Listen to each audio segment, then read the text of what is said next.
Hi everyone. So we are at the next segment of our podcast series as we are working through the different cultural and social myths that are just floating in the air around us. And the hope of this series and podcast is that as we work through these narratives and social myths, not all of them are necessarily damaging or negative as we have framed it before, but to know that we are actually operating based on this social myths or cultural myths help us to perhaps modulate our own beliefs and personal statements about our own identity and help us to better navigate how we would want to live and be, as we even wrap up this year in 2025 and move on into the new year. So for this particular segment, I would like to title it, okay, wait for it.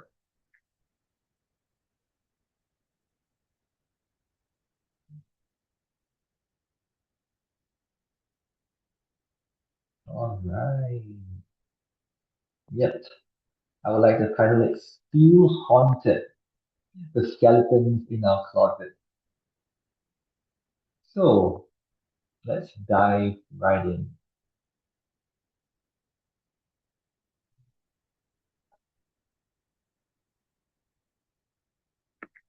I mean, the 7th month in the Chinese tradition, right? On the Chinese calendar is the month where the date are released and they would wander around and they call it the Hungry Ghost Festival. So apparently they would wander around trying to perhaps um feast on the offerings that are given to them by their loved ones or even visiting familiar places. For example, the place of their tragic death, right? Or different spots that they remember and they just wander around. And the general reaction that um, the Chinese crowd and would feel towards this date or undate, right? If you have them undate because they are still roaming around, it's usually fear, right? We wouldn't want to be associated with them. We would want to appease them, right? But keep them at an arm's length. So, I was watching through some videos, short films, as you are, right? I mean, other than doom scrolling, what else can we do?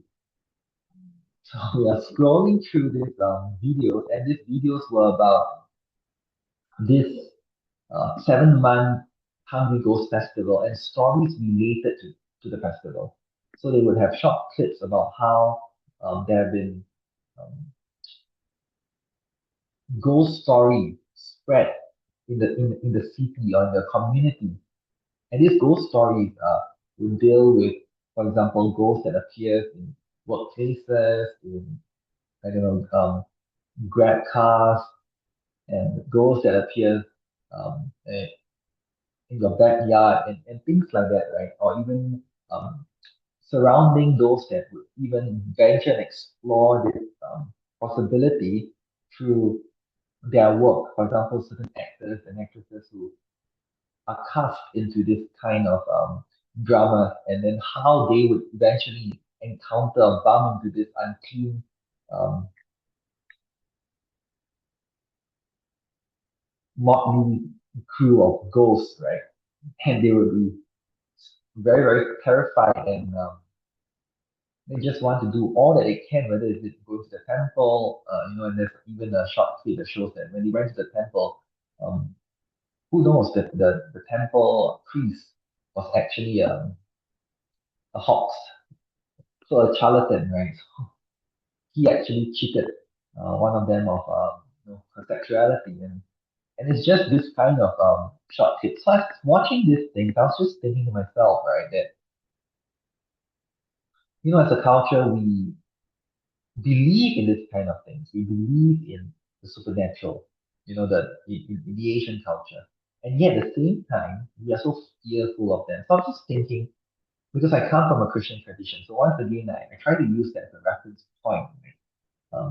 Knowing that all traditions have something to falsehood, but I was just thinking, what does the Christian tradition name or has said about a theology of ghosts, right? So I came to this article in the Christian Sanctuary website, and it says this in its headline, right? Although I shall not be going into all that it says in the article, but I will place the link, in the description, and you can feel free to have a read have a read at it, right? It says, "My sister talks to our dead mother. I'm happy they both stand in the presence of love."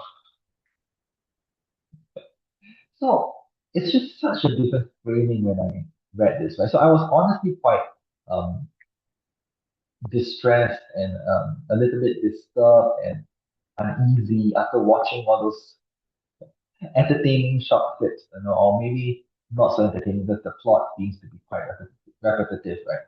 Um, but I was just quite disturbed and I can't really get to sleep. But when I read this, I was like, whoa, that's such a different perspective, right? So I have now a certain prayer or mantra, whenever I enter the hotel rooms, and it will go like this: May the source of all things, may the God of all love show love to both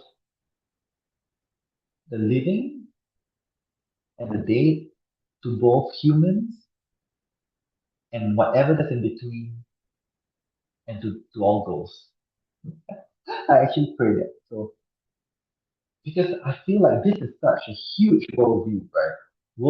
Paradigmatic shift, in that actually, aren't ghosts kind of like post-humans? They were humans, right? I mean, and in some ways, I realized that whatever that was being portrayed of them in the videos, I mean, the short clips, were very human-like qualities to the ghost. For example, the desire for justice, the desire for fairness, the desire for revenge, or the desire for um, even greed or whatever. Carnal desires. They're just desires that we all have. They're just, and even carnal, right? It's kind of once again a term that haunted me from a very fundamentalist Christian past, right? But the idea is we all have this range of desires, whether human or ghost, right? And the ghosts that we actually kind of like envision seem to be more human than they are some kind of like more than human beings, right?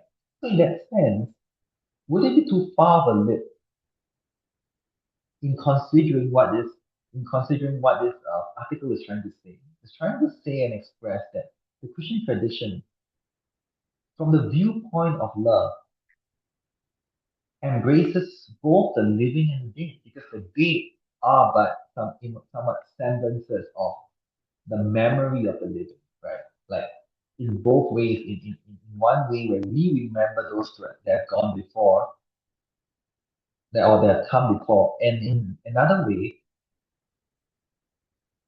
it's the memories of them that sort of perpetuate what we would then add as characteristics of of the dead, of the undead, or of ghosts, right? It's our memories that we are using to shape our perception of what happens after death. So isn't it true that in some sense that you know the resolution to all the human pain and ache, for affirmation, belonging, community, a sense of groundedness, is love. Is love. We cannot solve the human condition and the problem that it poses, which is isolation, by more isolation. We can only ever get to it by community, by bonds, by love, which is why I'm trying to do this podcast in the first place.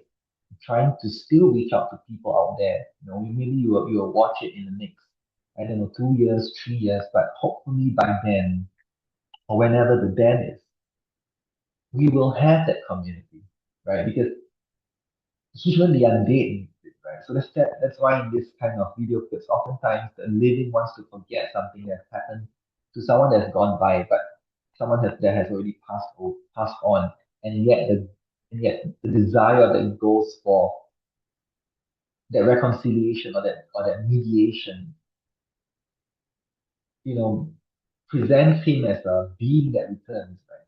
So in some sense, we all need that closure. I've been talking to people who have gone through romantic breakups, and one of the worst kind of breakups, don't you agree, is one where there isn't closure, where one party just goes MIA, right, missing in action, and the other party is just left hanging, right?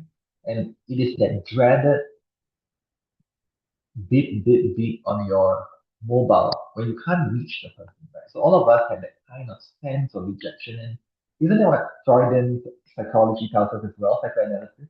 That we are all in some sense affected by whether we were able to connect to our parents, right?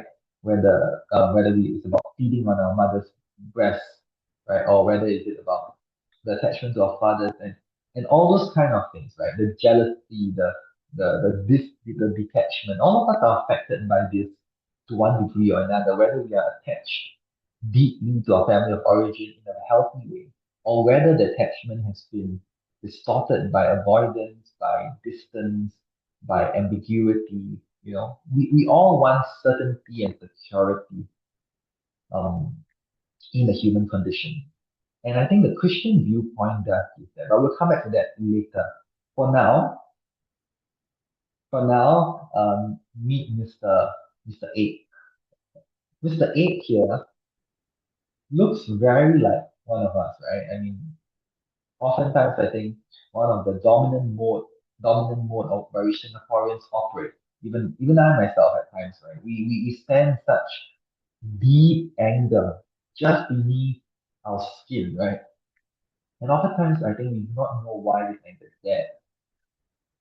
We oftentimes attribute blame to the people just within sight, right? But as the Apostle Paul tells us, the ancients tells us, oftentimes what we war against is not flesh and blood, not the person within sight, but it's principalities, principalities, powers, dominions, rulers in high places. So oftentimes it's not something or someone that we can see that's causing us that deep sense of pain.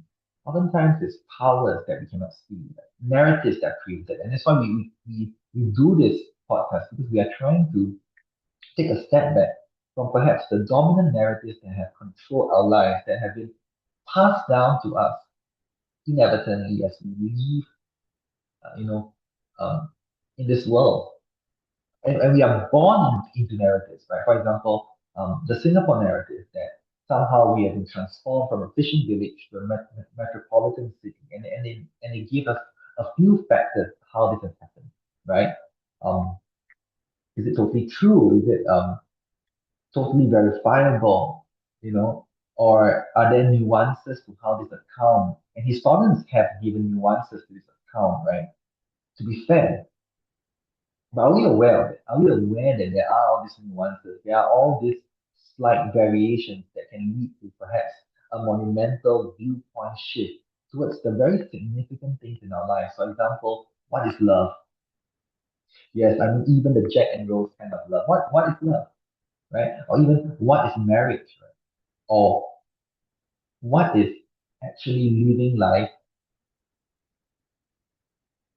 being fully present in the here and the now. So many have thrown this around that we should not be looking to the past and the future, but we should just be living fully in the now. But what does that mean?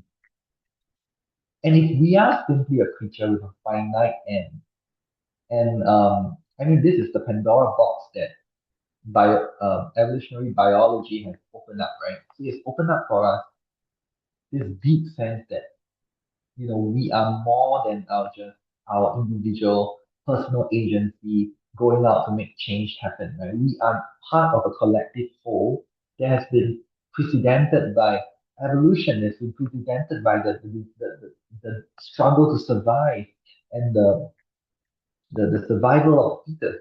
That is our history, that is our lineage, right? So if we come to a step or even slightly conscious of the fact that, so many times what we do, whether it's out of fear or desire, or even what we call greed, are actually instincts that we have been taught, or instincts that we've been conditioned into, or coping mechanisms that we've been conditioned into. After knowing, what does that mean? Does that mean that, the question of what is love is meaningless?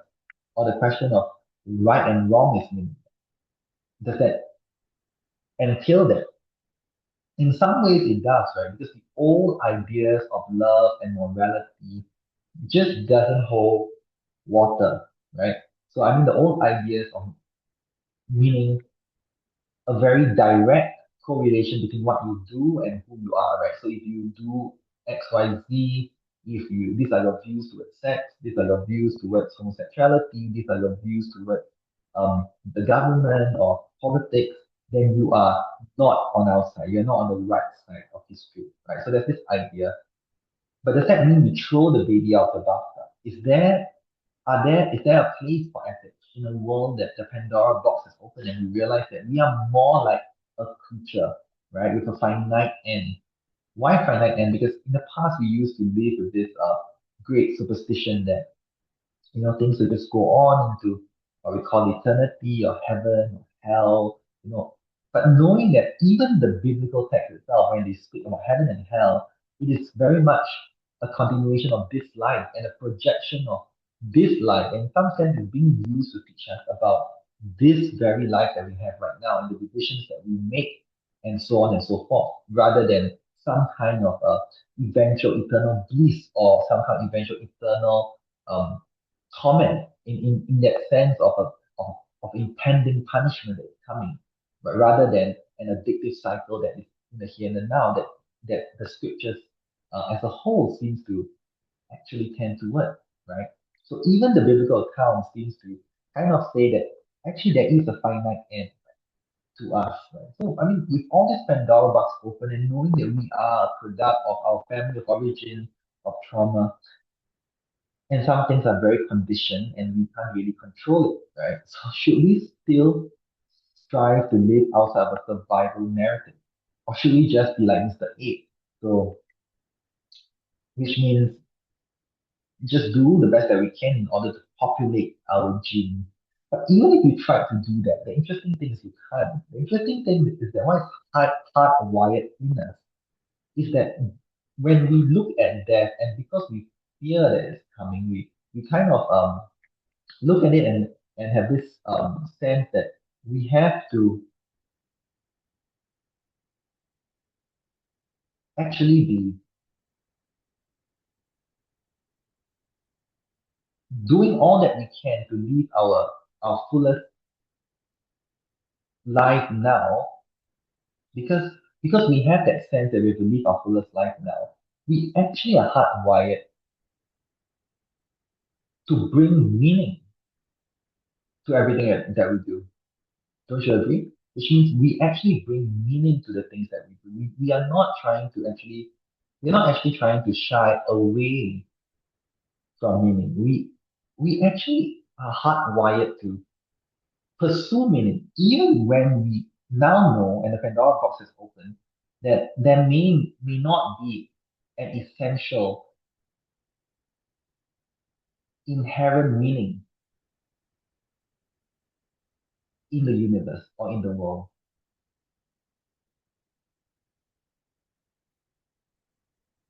Yeah, so even when we are actually um, quite aware that so many things that we actually do and the choices that we make are already preconditioned, right?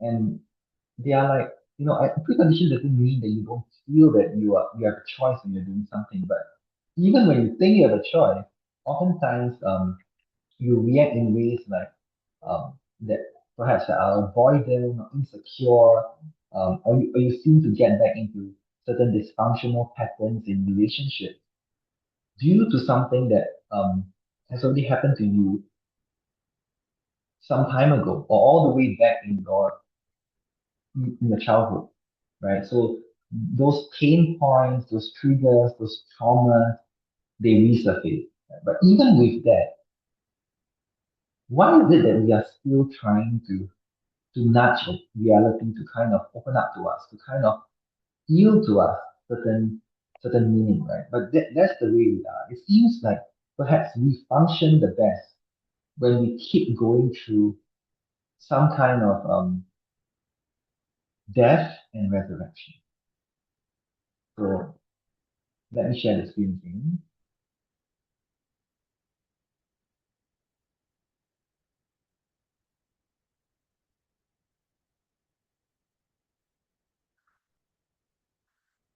Right. So even like what is love anyway, right? So I mean, if you think about Jack and Rose, and someone was just commenting to me about this Titanic moment, and they were like, actually, could it be that Jack, you know, gave his life or did not want to jump on board the same or get on board this this piece of raft because he wants to actually leave a, such an indelible impression on Rose that she will never forget that her life was actually redeemed or bought back because of someone else's death.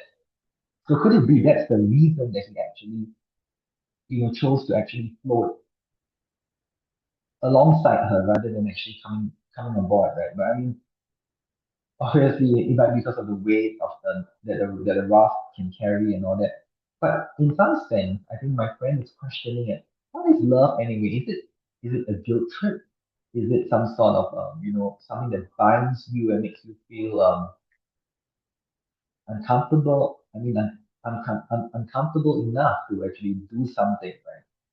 And or is it something so comfortable that you actually want to pursue it, right? I mean, depends on which end of the spectrum you are at. So some of us are perhaps feeling that relationship is kind of a more of a burden than a joy recently, or maybe some of us are feeling that we are still at a stage where it seems like there is a certain drive towards caring for someone or being attached to someone. But no matter where you are at, I mean, in the past we used to have this idea that love is not an emotion, it's a commitment, right? Have you heard of that? So love is not just what you feel, it's about something that you have to put in your willpower to decide or to act, in a certain given moment. So there's this whole emotion versus commitment paradigm about love, right? Or some of us may feel that is love just an impulse, right? So there's this idea that it's just at the first stages.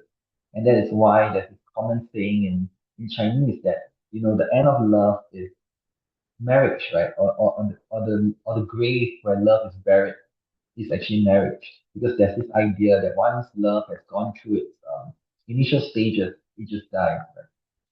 But what if even love is sustained by a rhythm of life, death, and resurrection. So, what do I mean by that? What do I mean when I say that perhaps the flourishing life, even though the Pandora box has been opened and we realize that we are kind of like conditioned, animals in that sense.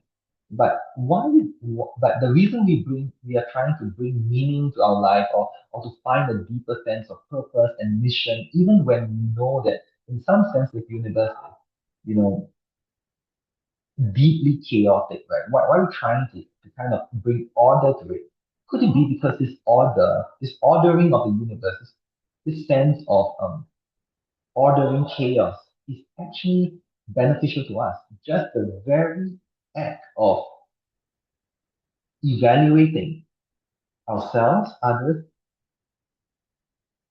reality, the very act of assessing what is going on is causing our senses to go through different levels of consciousness and to rise in different levels of consciousness, which means the very act of creating familiar routines, habits of care, or bonding memories is what love actually is, which means maybe it's not so much of whether it's emotional commitment or whether it's the initial impulse or is it the kind of like faithful love that continues on without the romance.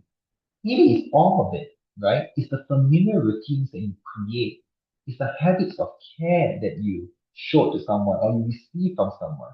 It's about the bonding memories you had with each other, right? So, and these memories are not just neurological. These memories are embedded in our very fabric of I guess, physical composition, right? So our body reacts, and that's why when we have sexual intimacy, there's a sense that there's a kind of bonding that goes on, right? Just below the surface, right? Just below the skin, just and all these things produce and perpetuate love. So I mean, love is all of it. So love is not something very simple that you can just like you know uh be able to identify that, oh no, do you love this person, right? But in some sense, do you love this person can only be concluded, or it cannot be concluded in some sense. It can only be lived through the familiar routine, habits of care, and bonding memories that two persons share, which means it is evidence and it is visible and it is sustained and it is in the familiar routine, habits of care, bonding memories that is defined. We can only define it by living it in that sense, right? Which doesn't only apply to love, in my perspective. It applies to life. It applies to this search for meaning even in a meaningless world, right? It's why do we search for it? Because when we search for it, we create familiar routines for ourselves, routines of evaluation, reflection, reading, research, thinking. We create habits of care where we don't just walk away from the world indifferent, but we try to engage the world. We try to form deep attachment with the world around us, right? And lastly, because of that, we form a sense of bond with our common man and with our neighbor, right? Our neighbor that doesn't mean someone that's living close to us, but in Jesus' terms, right? Um, the people around us, and we see ourselves in them. So but why do we come to that stage? Because there is a certain pattern that we have continued to try to implement in our life, right? So and in that sense, doesn't it seem like we are living different versions of ourselves as we evolve, right? So as you go through this process of reflection, thinking, reading, research, you are actually in some sense dying to old versions of who you are and coming alive to a new one. And in that sense, if you look at it, right, so this is actually familiar routines, habits of care, bonding memories are neutral, which means oftentimes when someone says, are you going to, when you consider whether a relationship is toxic, it is not a simple this equal to that. For example, you see these things and it's very quick that immediately, I mean, there are some situations where you have to get away from toxic relationships. I mean, you can identify it very clearly with violence, abuse, verbally or physically, sexual abuse, things, things of that nature, right? You feel threatened, your safety is endangered, and your body knows that. But other times, while there may be harm and risk involved in relationship or interaction with other human beings, there's a sense that it's not as simple as that because we have to reevaluate just below the surface. We have to reevaluate, are our familiar routines healthy? Are the habits of care that we have implemented healthy? Because just because it appears not toxic doesn't mean that below the surface it is not toxic, right? Because it eats at you silently. Right? And just because it seems like it is not really working out on the surface doesn't also mean that necessarily that you should just cut off a long-term relationship and just be totally done with it, right? So I mean, it is complex, it's ambiguous, right? And the ambiguity is because these things that characterize love, as we have said, that love is evident and in some sense it is what defines love by familiar routines, habits of care, bonding memories. They're actually neutral. They are neither pointing you in a absolutely right or absolutely wrong direction. They are just what it is, right?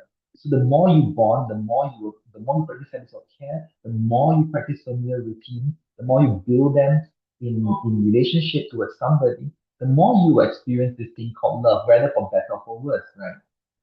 So at some moments, and this is where we will land the plane, right? Some ancient wisdom time. When Jesus says things like love your neighbor as yourself, we are like, whoa, that's great, that's revolutionary, right? But why does he also say things like, I've come to bring a sword between father and son, mother and son, and things like that, husband and wife? Why does it seem to be so confrontational at times, seemingly to break familiar routine, seemingly to break bonds of care, seemingly to break some kind of ongoing patterns that we have already implemented in our life? Why does he do that? And then in the past, we used to say, okay, he does that because he's trying to say that he is the ultimate love, and we are just like, supposedly having to be everything else has to be subservient to that love. There is that kind of one love is super loyal to, and the others are just like second place, third place kind of love, right? And that was an understanding, that is an interpretation. But what if the interpretation is a bit more complex? What if the interpretation is maybe you might need to sever certain of this, mean not severing the relationship, but kind of pausing or severing the kind of familiar cycles that you are involved in with a person, with a community, with a culture, right? I mean, with cultural myths, learning to pause and to take a step back. Maybe that's the point. And why is that compatible with loving your neighbor as yourself? So I mean, isn't it better to love your neighbor when you are in that town rather than when Jesus says, if you look back at your previous life, you're not worthy to come and follow me, right? Isn't it better to follow him and love your neighbor by staying back? But why does he ask you not to look back, right? Because sometimes when you look back, the question is, are you loving your neighbor or your partner or anyone else in your life, family, in a healthy way? Which means is the challenge not so much about is the invitation not so much about what we have thought about trying to prioritize or deprioritize kind of like relationship with God, with each other, and then try to rank it. But is Jesus trying to say that if we don't take a pause from certain implemented bonds of care, what was it? Habits of care, familiar routines, bonding memories, if we don't sever it in some way to be able to see its effects for what it is, whether is it going in a healthy direction or not, because it's neutral, right? These neural bonds and even physiological bonds are very they are repetitive, and they propagate our life, our quality of life. If we don't pause, then we may not be loving our neighbor, our partner, our family, our community in healthy way, right? So is that the point that Jesus is trying to make? So in some sense, and that's what Jesus also says,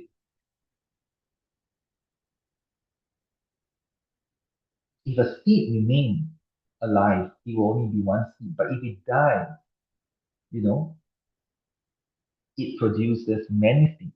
It gives birth to new life, right? So in some ways, and Jesus's call is always die to yourself that you may live, right? So there's that sense that when we die to old patterns, right? Not necessarily dying to the relationship, not necessarily ending something and just like walking away and then cutting off people from our life, but it's talking about the subconscious. It's talking about if we don't pause to see that certain patterns that we've implemented is now controlling us. Because that's what narratives do, that's what patterns do, that's what habits do. They control us, right? We sort of um, get started in them, I mean, through conditioning or whatever, but then it controls us. Because that's the parable of growth that Jesus says. When you sow a seed, how it grows, you know not how. And yet, periodically, it might be beneficial for us to stop and ask ourselves, then, are these habits of care, familiar routines, bonding memories actually, how are they serving us? our good and the good of the people around us? Or are they, in some sense, signs of avoidance, signs of escapism, signs just distraction from the real issues underneath the surface? Are they forms of self-abuse, abusing of others? What has become of our familiar routines, habits of care, bonding memories that shape our life, right? What has become of this love that we have, love towards others, love that we say that we have towards others, towards people in our life, or love towards our family. I mean, we call it love, and yes, to some degree, it is because these are our familiar routines, habits of care, bonding memories that shape what we call love. But could it be more authentic? Could it grow deeper and more genuine? But how can it do that if we are fixated and stuck in certain habits of love that we are now in? So maybe that's the call of Jesus, to pause and to be invited to grow beyond the patterns of life that we are now, you know, propagating.